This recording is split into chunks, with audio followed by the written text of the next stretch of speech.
nola sartu, eta liburutegiko txartelakin nahi nintzen pasatzen, zeak hortan, esaten, hor du neria pixkak, baina, klaro, gaur egun nik, konfiantzan gaude bat esan batez.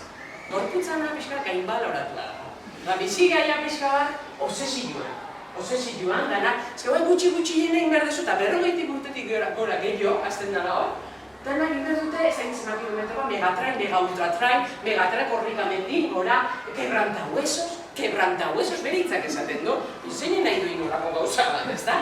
Osa, ni ez nahi, ordan dut, oso ondo bai gorputza eta zaintzioa da, baina burua eta harimare zaindu berkoa, ez da? Nik gehiago hortan guntzen nahi, pixka gehiago, ez da? Alde horretan egiten, dana ez da izango. Eta orduan, nik pentsatu, oso ondo, gorputza dauka zentralidadea gure gizatean, handila dana, eta hortarako ez bakarrikan kiroldegia, daukagu beste eraikin publikoak oso importantia dana baita ere, eta da, ambuladoria.